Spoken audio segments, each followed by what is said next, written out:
Madame la ministre, il y avait soi-disant une grande cause dans le premier quinquennat, c'était l'égalité entre les femmes et les hommes.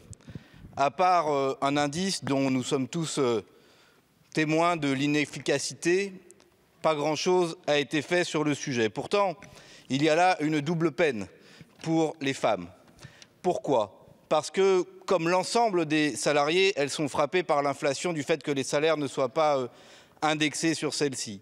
Parce qu'elles souffrent de la prédation, notamment des actionnaires, qui vient tasser, comme cela a été dit, la part qui va à tous les salariés.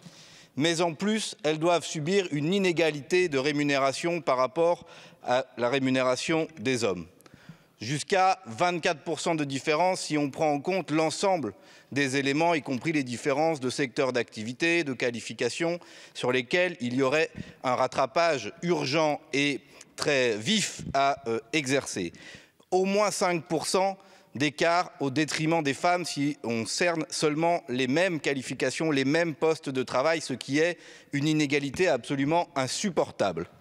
Je l'ai vu, y compris dans ma circonscription, avec les femmes qui travaillent dans le nettoyage industriel, que ce soit sur les chantiers de l'Atlantique, que ce soit à Airbus, qui sont parmi les plus précaires, les plus mal payés, les plus fragilisés dans la relation par rapport à leur entreprise et dans leur propre entreprise par rapport aux donneurs d'ordre.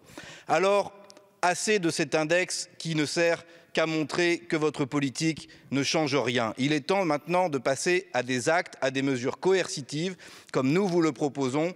Et je vous fais notamment deux propositions et j'aimerais que vous puissiez y donner une réponse favorable de principe pour que nous y travaillions dans les semaines et les mois qui viennent.